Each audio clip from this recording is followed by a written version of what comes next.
Blanton is a humanitarian, and he is a former trainer and volunteer for the U.S. Peace Corps.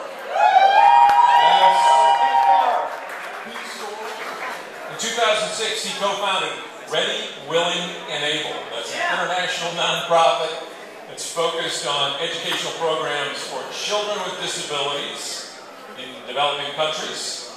He currently oversees community service programs at Trinity University and serves on various nonprofit boards and committees.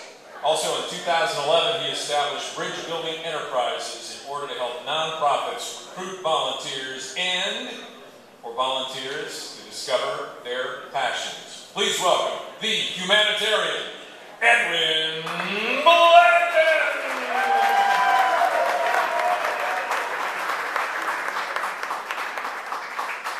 All right, thank you. It's an honor to be here tonight. I do want to acknowledge a few folks before I get started. First off, my friends and family that have been super supportive, especially Jennifer Catron, who's been there with me every step of the way. And I also want to thank Ben and Vicki and the powers that be that actually allowed me to speak tonight. And I don't know who assigned the title humanitarian. It's not a title I disagree with or dislike. But the one thing I do want to point out, while what I do is special, I don't think I'm a very special person. I think everyone can do something to make a difference, which is what this talk is about.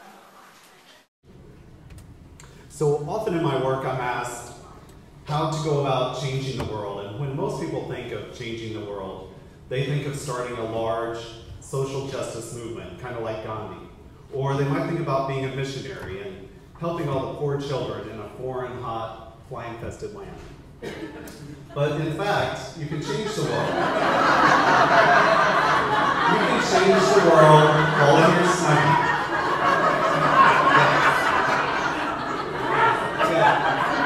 Now, how I go about changing the world might be very different for you. It might be reading to school children over your lunch break, or it might be adopting a stray animal or helping a neighbor. But if you actually looked up my definition of changing the world, it would define it as being a series of little changes that can culminate to cause a large change. It can be positive or negative, and can be completed in one's spare time. Now, how do I go about changing the world? It started with discovering a need. I discovered a need while a Peace Corps volunteer in Dominica, an Eastern Caribbean nation, not to be confused with the Dominican Republic. While 17 miles at its widest and 23 miles at its tallest, it may take half a day to get across it due to rugged, mountainous terrain. Dominica is a very tropical island, with much of it being rainforest. The ground is very fertile, which allows for an abundance of agriculture. Bananas and coconuts are two main crops that are the mainstay of the economy, unlike much of the Caribbean, which is now focused on tourism. And while it is a tropical island, and a tropical paradise in so many ways, there are some real economic challenges, with 23% unemployment and GDP at only US 14,000. It's also in Dominica that I discovered education for children with disabilities is extremely limited. In fact, education for children with disabilities is extremely limited in developing countries, where according to UNESCO, only 2 out of 100 children with a disability goes to school. This translates into 30 to 40 million children worldwide that are not receiving an education because they have a disability. Even more surprising may be that in developing countries, out of 100 girls, only 1 is literate. So, what can be done? 7 years ago, I was chatting with a friend, and we said, hey, we can do something to address these needs. And we can do this in our spare time. So, what is spare time? Well, let's think of it as, and that's also in Dominica, time that we are not monetarily compensated for, nor need for survival, such as time spent sleeping, eating, and doing chores. Now, Kim Kardashian, I didn't look, are you here tonight? I can't recognize you because this is what my television screen looks like most of the time when I'm not watching Randy Beamer. Now, focusing our energies in productive ways during our spare time allows us to actually change the world. And here's what we decided to do in our spare time. We founded an international nonprofit, Ready, Willing, and Able, RWE, based right here in San Antonio. And we provide a summer camp in Dominica for children with disabilities. We try to look at the whole child because we realize a child that is hungry cannot learn, a child that does not have transportation cannot get to school, and a child is very limited if a community doesn't support it. Our camps cover many things from cooking to computers to music. We also do many other projects, but most importantly, children have an opportunity to go that week and be in a judgment-free zone. In addition to the camp, as I mentioned, we do many other projects, such as keeping the only wheelchair-accessible van in the country running. Now, can we meet all the needs out there? Not by a long shot, but little by little, we are able to change the world and do so in our spare time by tapping into 6 characteristics that I would like to tell you all about as well, because you can also. The first one is to be naive. In founding RWE, I was extremely naive about what it would take to create a successful organization.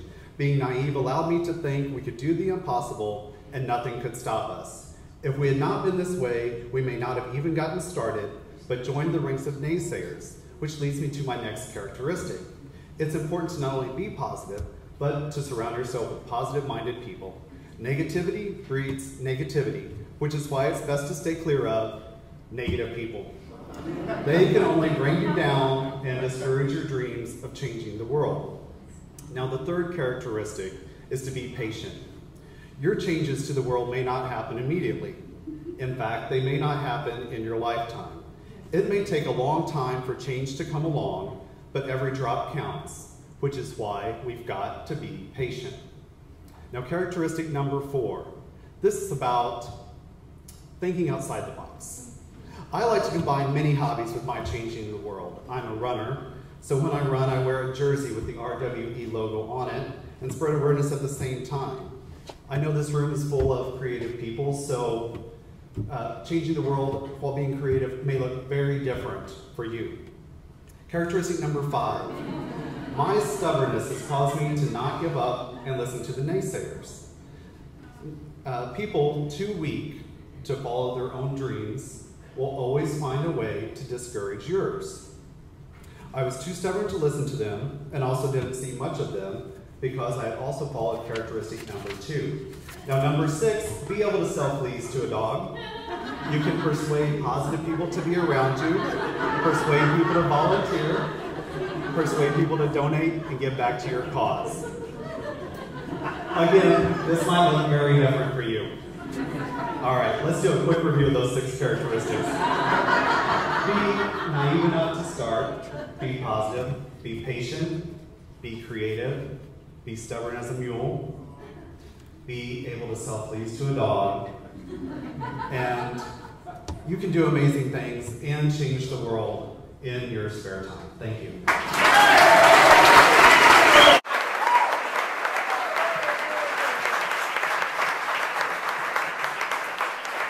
Okay, first of all, who took the picture like if you were the dog? Did you sit there and...